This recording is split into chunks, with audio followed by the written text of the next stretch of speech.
Baina bai, ustez baietz, Ba bien, ba? Ba. Oso ondo. Bai. Oso ondo. Bai, bai, hau, bai, ondo. Oso ondo.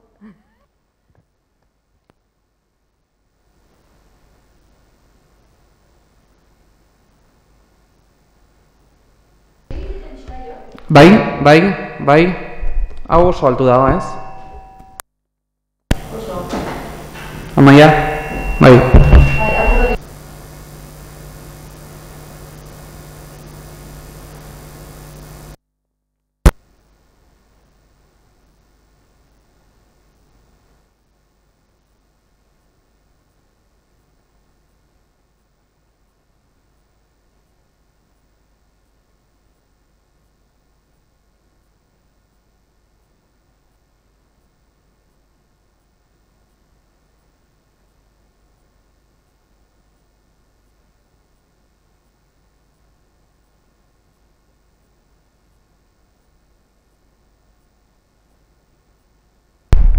Bai, bai, bai. Oan ondo? Bai.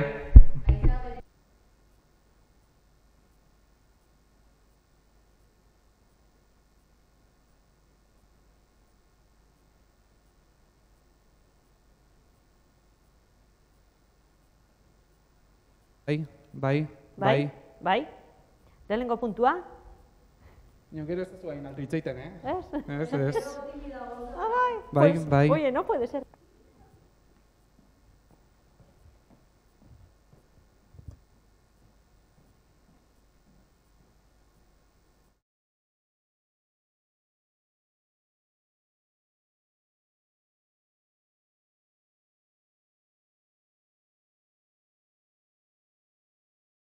Bai, bai, bai, bai, bai, bai, bai, bai. Ez dut altu jarriko akoplatu gabe. Bai. Bai. Ondo ez? Oso ondo, ez? Oso ondo, Carmele.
hitzarmen bat sinatu da BKQ identifikatzeko sistema esartzeko. Hau da, hemendik aurrera herritarrak erabiliko dute txartel berri bat administrazioarekin harremanetan jartzeko, ez? Orduan, hori arautzeko hitzarmena aurkeztu zaizue.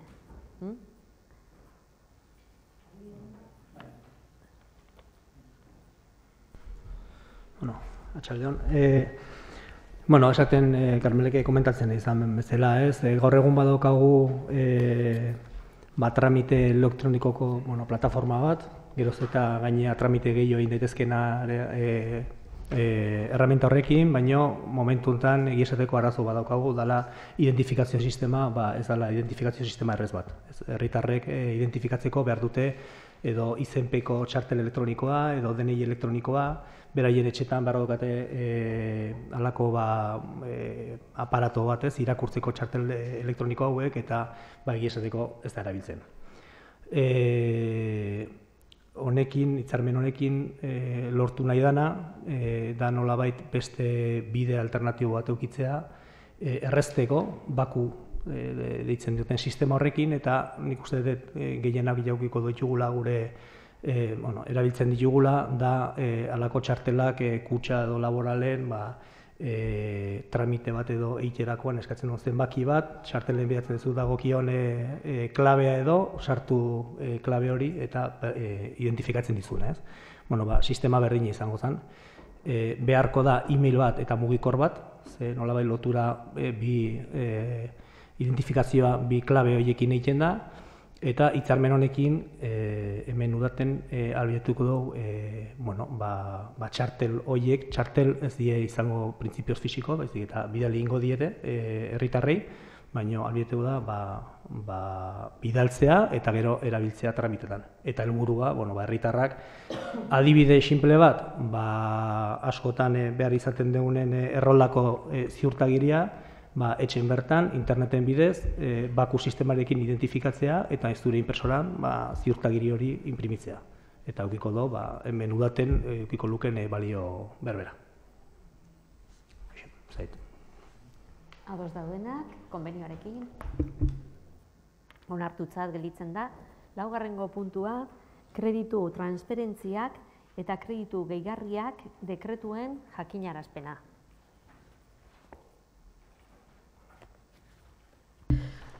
Hemen, gabon horretik, eta hemen egiten duguna dia bi kreditu aldaketa hasieran, da 8. da kreditu transferentzi bat, eta kreditu transferentzi hortan egiten duguna da aurre ingurumen saietik jaso genuen eskaera bat eta zian 6.000 euro eskatzen zizkiguten 4. kapitulotik pasatzeko 2. kapituloa, eta honekin egite zana zen udarako auzolan egitan hasetako lanak bukatzeko, pixkat kalean zautzen duguna da, Uztorreko bainerak edo bainoak pixkat lan hori bukatzeko. Hau izango zen, 8. kreditu transferentzia.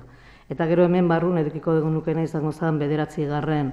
kreditu bat, hau izango zen kreditu gehigarri bat, kasu honetan egiten duguna da erabili 44.609 euro, gutxi gora bera, eta hemen azaltzen zaizkiguna da pixkat zehaztuta eta batzordean baita ere zehaztu genuen zertarako erabiltzen ziren diru horiek. Kasu honetan daukaguna da eraikin mantenmentu lana Beotibar pilotalekuan horre egin genuna izan zen da argiteriko lan batzuk egiteko. Jartzen duen makinaria bide publikoa diela 15.000 euro hori da erosteko Usabal poligonorako bomba de atxike esaten zaiona. Urrengo izango zen eraikina alokairua jaia dira 10.890 euro. Kasu honetan, hemen kondutan eduki behar duguna da inauterietan delta pabelloian eman zen sua, eta orduan alokatu behar izan zian beste 2 pabelloi karrozak sartzeko, eta horietzen aurre ikusita, eta jarri barra dago. Eta gero azkena izango zen azterketa bat eskatu deuna dela 9.680 eurokoak. Kasu honetan, bi kreditu hauek egin dira alkatearen 100% baimena dutenarekin, eta eskumenaren barruan aurretik aurkitza zen, eta horrela egin dugu. Eta orduan egiten duguna da, plenoari jakinarazi. 5. puntua, kreditu aldaketarako espedientea, kreditu gehigarriaren bidez, hasierako onarpena. Hau kasu honetan da 10. kreditu aldaketa, kasu honetan hau baita ere da gerakinak erabiltzen dugu, kreditu gehigarri bat. Eta hemen batzordean diktaminatu genuena zen 20.425 euro kredito sortzea alde zaharreko 2 patio erosteko. Diruzaintzako gerakinak erabiliko ditugu eta kasu honetan plenoa da organo eskuduna eta eskatzen dioguna da hasierako onarpena ematea. Ados daudenak? Seigarrengo puntua, 8, 9 eta 10 kreditu aldaketarako espedienteak, egonkortasunari buruzko txostenaren komunikazioa udalbatzarrari. Kaixo, hemen beti egiten dugun kreditu aldaketaren bat ondoren, begiratu behar ditugu 3 kontuak eta bat da egonkortasuna. Kasu honetan, lehen bezala ez dugu betetzen aurtengo helburua. Helburua da defizita ez izatea. Eta kasu honetan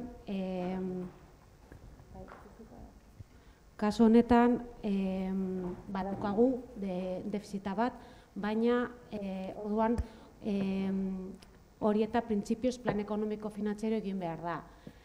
Kontua da, gerakina erabiltzeagatik izan ez gero, aukera daukagu bakarrik jakinarazpen batekin ordezkatzea plan ekonomiko finantzierio hori. Eta orduan, hemen daukazu ikusteko txostena eta bakarrik hori. Gaurko egoera iraunkorra denez, honekin nahikoa da plan ekonomiko finantzario hori ordezkatzeko.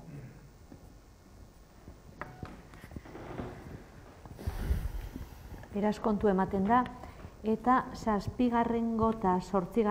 puntuak ordezkatu egiten dira, mozio bakarra aurkeztu denez. Mozioak honela dio, Kataluniarekin bat eginez. Urte luzeetako prozesu baten baitan etorkizuna libreki erabakitzeko bidea jorratu du Kataluniak. Horiek horrela, Kataluniako herri erakundeek, udal ugari eta Kataluniako parlamentak herritarren nahiari bide emateko erabakia hartua dute. Espainiako estatuak mespretsua eta indarra erabili du herritarren nahia eragotzi eta zapusteko.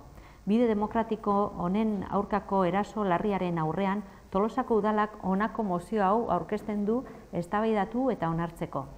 Udal honek adierazten du gatazka politikoak konpontzeko biderik eraginkorrena prozedura demokratikoen erabileran datzala. Hau da, elkarrizketa eta negoziazioaren eskutik akordioak lortzean eta hauek lortu ezean, herritarren gehiengoaren asmoa eta erabakia errespetatzea. Udal honek Kataluniak egindako ibilbidea errespetatu eta onartzen du. Izan ere, libreki adierazitako herritarren borondatea erabili nahi da herriaren etorkizuna eraikitzeko. Udal honek kezka adierazteaz gain ez du onartzen egitateen bidez Kataluniako autonomian esku hartzea. Bestalde, udal honek ez ditu onartzen ere estatuko segurtasun indarrek egindako operazio polizialak. Horien bidez, besteak beste, erregistroak gauzatu dira Generalitateko eraikinetan eta legezko arduradunak atxilotuak izan dira. Udal honek eskatzen dio Espainiako gobernuari bertan behera utz dezala oinarrizko eta funtsezko askatasunaren errepresio estrategia, demokraziaren oinarrizko printzipioen kontra doalako. Udal honek salatu nahi ditu Kataluniako udaletako alkate ugari epaitegian deklaratzera behartzera edota gertatu berri deneran indar polizialak udaletxetara sartzea miaketak egiteko. Demokrazia praktikan jartzea ahalbideratu dezakeen alkate bat ezin baita inputatua izan. Udal honek herritarren borondatea askean oinarrituta garatzen diren prozesu politikoak babestu nahi ditu eta berretsi egiten du funtsezko printzipio demokratiko guztiekiko konpromisoa. Udal honek elkartasuna adierazten die Kataluniako herriari eta baita ere demokraziaren aurkako errepresio politikoa Espainiako gobernuak gidatutakoa pairatzen diharduten pertsona eta erakunde guztiei. Udal honek dei egiten du Katalunian urrian bateko herriaren asmo demokratikoaren adierazpena ahalbideratua izan dadin eta erabakia errespetatua. Horretarako, udal honek erabaki honen berri Katalunia Parlamenteko presidenteari, Espainiako Estatuko presidenteari eta Auzitegi Konstituzionaleko presidenteari ematea erabakitzen du. Tolosarrei mozio honen berri emango zaie. Udal honek urriaren bateko galdaketa bitarte udaletxeko balkoian estelada jartzea onartzen du, Kataluniako instituzio eta herritarrei babesa emateko asmoz. Mila esker, Karmele. Cristian? Arratsalde on guztioi. Guk Alderdi Sozialistak mozioaren aurka bozkatuko dugu. Hau 2010tik datorren kontua da. Espainiako eta Kataluniako gobernuek ez gai izan dira elkarrizketa politiko bat sortzeko eta edukitzeko. Kataluniako gobernuak erabaki du bide alde bakar eta ilegal bat hartzea. Horrekin, Kataluniako parlamentuen araudia, oposizioaren eskubideak, Kataluniako estatutua eta Espainiako konstituzioa urratu ditu. Gogoratu nahi dut, referendum honek ilegaltzat hartu dutenen artean honakoak daude. Kataluniako parlamentuen abokatuak, Kataluniako Konsal de Garanties Estatutariez, Auzitegi Konstituzionala eta Europar Kontseiluaren Benezeko Komisioa. Alderdi Sozialistatik, elkarrizketa politikoa, negoziazioa eta paktuaren bidea defendatu dugu eta defenditzen jarraituko dugu. Egoera honen soluzioa ez da auzitegitako eskutatik etorriko, elkarrizketa politikotik etorriko da, eta hori eskatzen diegu Espainiako eta Kataluniako gobernuei. Azkenik, legaltasuna defendatzeagatik bortxak, irainak, mehatxuak jasotzen ari diren kargu publikoi, horren artean PSC-ko alkatez eta zinegotziei, gure elkartasun osoa adierazten diogu. Mila esker, Cristian. Lore?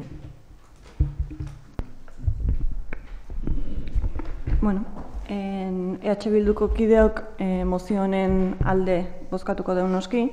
Guri eredugarri iruditzen zaigu Kataluniak herritarren gehiengo baten eskariari ateak irikiz urtetan zehar aurrera ematen ari den ariketa demokratiko hau. Zuri ez iruditu arren, Cristian, frogatuta gelditua gaur egun alde bakarreko prozesua besterik ezin dela eman. Autodeterminazio eskubidean sinisten baldin badeu eta autodeterminazio eskubide hori praktikan jartzearen alde baldin bagaude, Madrilgo gobernuak beste aukerarik ez du uzten. Izan ikusi besteik ez dago, azken honetan batez ere Madrilgo gobernuak hartu duen jarrera erasokorra. Jada ez gea hitz egiten nahi bakarrik erabakitzeko eskubideaz. Jada oinarrizko eskubide demokratikoak zalantzan jarri dituzte eta hori onartezina da. Komunikabideetan sartu ja, alderdi politikoen lokaletara sartu ja, alkatea deklaratzera ditu dituzte, goi kargudunak atxilotu dituzte. Azken egunotan fiskaltzak aipatu du Kataluniako presidentzia atxilotzeko agindua eman dezakela ere, eta hori salagarria da eta tamalgarria da. Hala ere, aipatu duan guzti hau, eskaldunoi ez zaigu batera arrotz, ezaguna zaigu tamalez, Madrilgo gobernuak gurekin ere izan duelako jarrera hau. Baina gurekin ezin izan du eta Kataluniarrek ere aurrera jarraituko duetelakoan gaude. Zentzu honetan, EH Bilduko kideok, zilegitasun osoa aitortzen diogu Kataluniako parlamentuak egingo duen autodeterminazio referendumari, eta beraz, urriaren bateko emaitza errespetatuko dugu, eta errespetatzea eskatuko genuke. Aipatu duzun hartan, gustatuko litzaiak erantzutea, aipatu zuez, zeintzuk esate duten prozesu guzti hau ilegala dan, eta galdetu nahiko nizuke Madrilgo gobernuak egiten ari dan guzti hau legala otean. Mila esker, Lore. Mozioan bi gai aipatzen dira, ez? Bat da erreferendumari dagokiona, eta bestea da, Estatu gobernuak eta botere judizialak hartutako bidea alkateen inputazioa eta are gehiago erreferendumarekin zerikusia duen edozerrena, ez? Erreferendumari dagokionez, guk ere erabateko zilegitasuna aitortzen diogu erreferendumari. Kritika gogorrak izan ditu erreferendumaren legera nola onartu izan den parlamentean. Egia da, ez zela erarik egokienean izan, hori independentistak ere onartu dute, baina bai izan dela utzirieten era bakarrenean, ez? Saiatu dira 11 aldiz auziari beste bide bat bilatzen. Puigdemontek etengabe luzatu dio Rajoyri hitzartutako erreferenduma Eskozian egintzen bezala galdeketa izan zenen ineronian izan zen, ez zen ezer dramatikoa izan, hitzak eskoziarrek izan zuten bere iritzia emateko aukera besterik ez ez. Eta horri beti ezezko borobila izan du erantzun bakartzat. Legebiltzarreko tramitazio ohikoa ere debekatu egin diete. Baita ere, Kongresuan barra-barra erabiltzen duten irakurketa bakarreko prozedura. Ate guztiak itxita, Legebiltzarreko gehiengo demokratikoa baliatu dute, eta hori zilegia da. Gehien bat egindako bide guzti horren ondoren. Gertatzen da bi bolondate edo legitimitateen talka, ezta? Batetik legeak agintzen duena, eta hori alda ezintzat jotzen dute estatua Espainiarrean konstituzio horren defensan, ezta?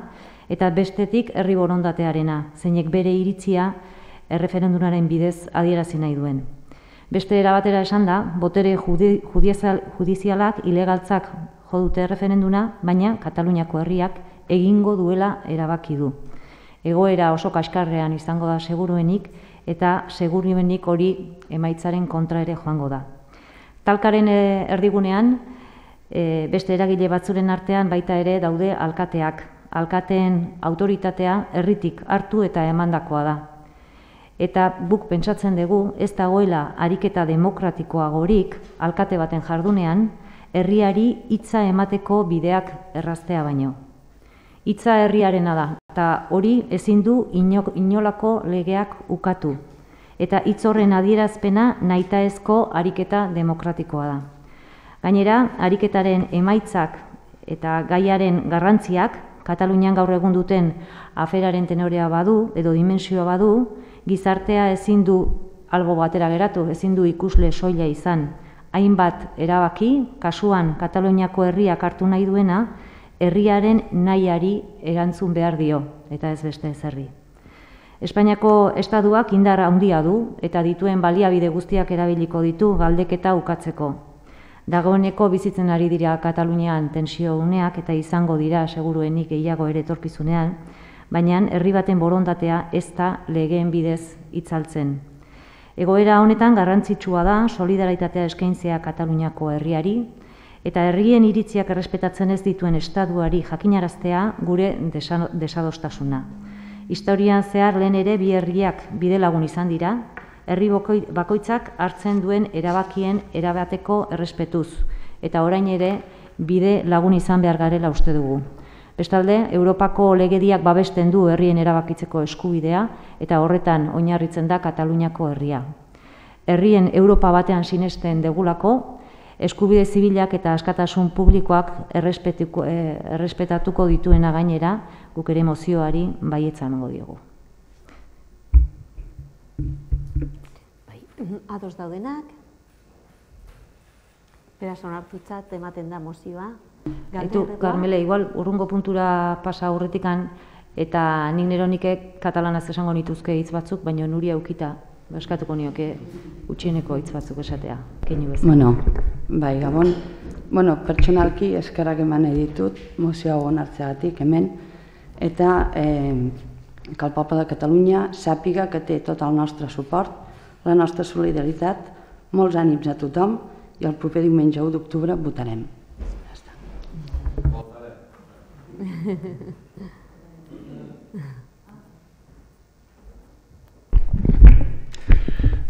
Relacionat amb aquesta que acaba de dir, avui a Brussel·les, al Parlament Europeu, al Parlament Europeu, la Carme Forcadell rebirà un premi per la seva tasca en la defensa del dret a l'autodeterminació de Catalunya i dels pobles d'Europa.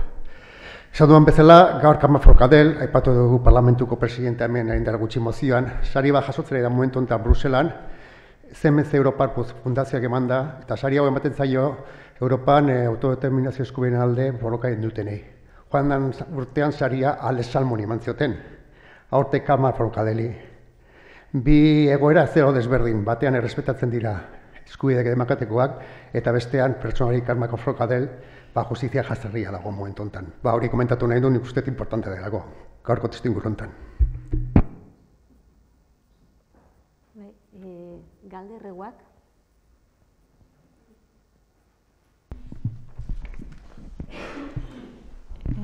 Gaur irakurri berri deu, egunkaritan Jurramendi egoitzako langileek induten agerraldia,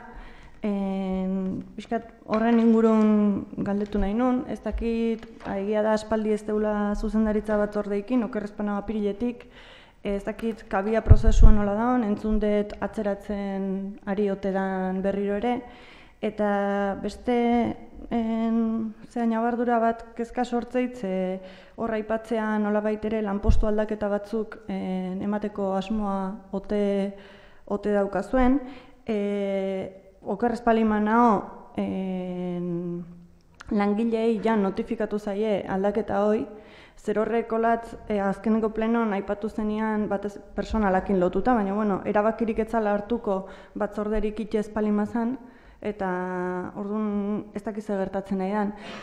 Zentzu hortan, bai langilek proposatzeue alako lan mahai bat osatzea, irakurri detena ez, kabiako prozesu integratzaile hortan, nola baite behaien lan baldintza horiek bermatzeko, bide hortan laguntzeko, asmoa balima daukazue mahai hori osatzeko, bai gustatuko litzaiaken mahai hortako kide izatea ere.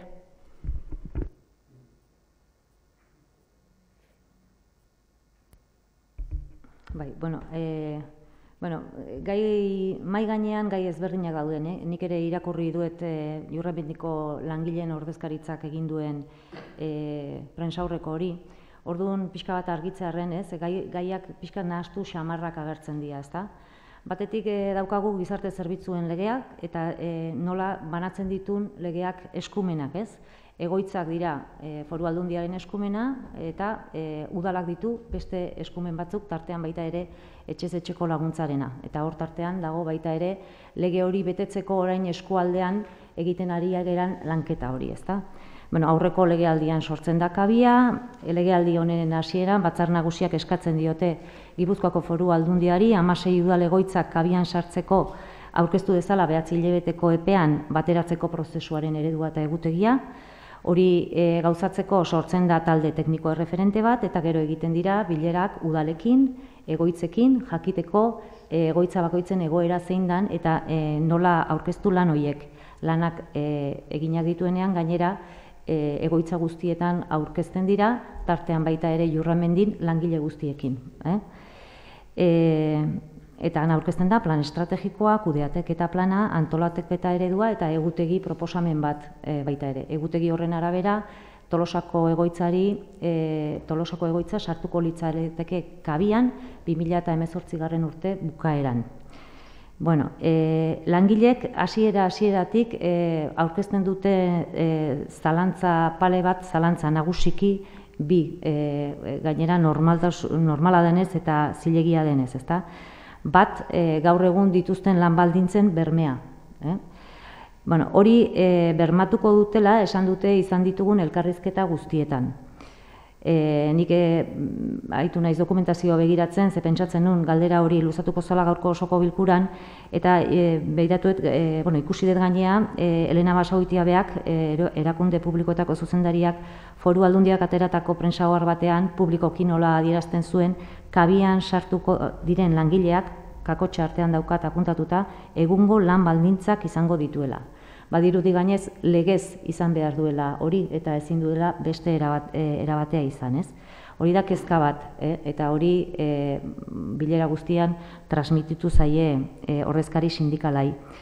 Baina baita ere agertzen da beste kezka bat, eta da udalak egoitzarekin hartutako konpromisoa 2012 urtean, orduan egintzan Jurramendiko egoitzako langileen lanpostuen balorazioa, eta bertan hartutako lanpostu hori ezin izan zen aplikatu garai hortan legeak ez zuelako ahalbideratzen. Eta orduan hartu zen erabakia pleno hontan bertan izan zen legeak ahalbideratzen zuen momentuan aplikatuko zela, ezta. Gaur egunean egoera berdinean gaude, legez ezin da balorazio hori aplikatu, eta langileak eskatzen dutela da kabiara pasa aurretik balorazio hori aplikatzea. Baina daukagu legearen talka, txosten bat eskatu zen udaletxean, txostena oso argia da eta ez du inolako interpretazio ezberdinak egiteko aukerarik ere uzten, ezta? Hori dana transmititu zaie. Nik hori transmititu nienean, gero baita ere adierazi nahi dut, kabiak egiten duenen Tolosako egoitzaren txostena, hori jasota daukala, baita ere hori dauka atal bat, udalak hartutako konpromisoa, eta hor irakurtzen dut testualki jartzen du, Tolosaren kasuan, 2012 urtean, Jurramendi egoitzako langile lanpostuen balorazio bat egintzen, eta bertan hartutako erabakia aplikatzea faltako litzateke. Egoera nola dagoen jasota badago, txostenean. Bueno, azkeneko elkartu nitzanean langile ordezkariekin beraiek ala eskatuta eta txostena mahai gainean jarri genituenean beraiek adierazi ziaten mobilizaziorako ere bazekotela pentsatua holako mobilizazio bat egitea kontu hau ez baldin zen mugitzen, ez? Eta, zilegia da, eta egin dute eta hor dago, ez? Bino, bai esan nahi detena da, aurreko legealditik, legealdi honetara egoera berdina dela, ez dela aldatu eta ez daukagula margen gehiegirik. Eta gero beste kontu bat da, zerikusirik ez daukana ez kabiarekin eta ez prozedura honekin, koordinatzailearen lanpostuarena. Horre badakizu erizain asistentziala eta koordinatzailea bilanak egiten zitula batera, legealdi hasiera honetan baita ere zuzendaritzan izan genitun gabezi batzuk, ordura arteko zuzendaria Foru Aldundira juntzalako, administrazioan ere baja batzuk izan ziren, eta pentsatu genduen egoitzak inolako eragin kaltegarrik izan ez edin, eta egoiliarrak hartatuak izan zitezen orduan bezain ondo, komenizala koordinatzaile hori lanpostua koordinatzailea bakarrik izatea. Erizaintza alde batera uztea, orduan nik langile horrekin egon nintzen, eta beak gainea adieraztezian, beha erizaina zala eta erizaintza egin nahi zuela lan, ez da?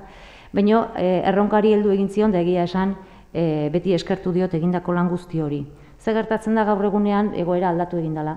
Egoera baina zuzendaritza egonkortu da, baja horiek bukatu dira, eta orduan bueltatzen gerala aurreko egoera batera. Lehen hasiera baten koordinazioa gizarte zerbitzuko langileak ematen zuen, nik uste oso importantea da remarkatzea egoitza gizarte zerbitzuetak, egoitza dela egoitza sozial bat eta ez asistentziala. Esan nahi dena da, gizarte zerbitzuetan zaintza oso importantea dela eta kontzeptu horiek garbi eukitzea berdin dela. Hori da, lehen zegoen antolaketa, hori langileakin, berarekin egon nintzen eroni lehenengo jakiteko bere iritzia zeintzan, kontrako ezerretzian aderazi, prozedura normala jarraituz lehenengo Iurramendiko personal batzordean komentatu da, eta gero juntara pasako da. Gertatu dana, junta oraindik ez degula egin. Hori izan da pixka bat eskaleta. Lan mailarena nik deituko diet, egongo naiz beraiekin baita ere, ze normala iruditzen zait beraien ardura hori izatea, aldaketa forte xamarra dalako, ez da? Eta lan maila bat osatu behar balima da, osatuko dugu, antolatuko dugu. Era guztietara, nik uste dut orain daudela, Andoain eta ez dakit ondo Bergarako hitzarmenak sinatzen, orain arte kabiaren inguruan izan ditugun bilera guzti horietatik ez dago Tolosari dagokionez inolako informazio gehiagorik, ez dago inolako komunikaziorik, baina urte honetan, seguraski ez dakize garaietan hasiko gea harremanak izaten, beraz txarra ez da lan maila osatzea, deituko diet eta osatuko dugu. Bakarrik horre guztiakin ados, nahi kezka sortzeit, aipatuzun lanpostu aldaketa horiek, eta batez prozedura beak, nik uste erratuta zaudetela informazioakin, ze lanpostu baloraketa intzanen, etzan bakarrik balorazio ekonomikoa egin, planteatu zena lanpostu baloraketa intzanen antolaketa bea izan zen, buelta bat eman zitzaiona, eta hor ja definitu zen, Jurramendi egoitzak alde batetik beharko zula koordinatzaile postu bat, erizain asistentzialana eta bestaldetik gizarte langileana. 3 postu horiek esango dugu bitarteko zuzendaritza eta asistentziako langileen arteko 3 postu horiek finkatzezian. Momentu hartan, 2012ko ditxosozko legea zala eta ezin zen inolako lanpostu eskaintzakin, orduan erabaki izan erizain asistentzialak betetzea koordinazio postu hori, eta bere funtziotan ala definituta zeolako eta uztargarrienak erizain asistentzialarekin uztartze zielako koordinazio postu hortako funtzioak. Oso aldenduta gelditze zielako gizarte langile baten funtzioak eta koordinatzailearen funtzioak. Orduan, dagokion lanpostu baloraketak dagokion manuala zuen eta planteatzen urtero halako balorazio maila biltzea, olako aldaketaik behar izango balia eztabaidatu eta erabakitzeko. Nik kezkatzeit prozesu guztioi ez dela eman.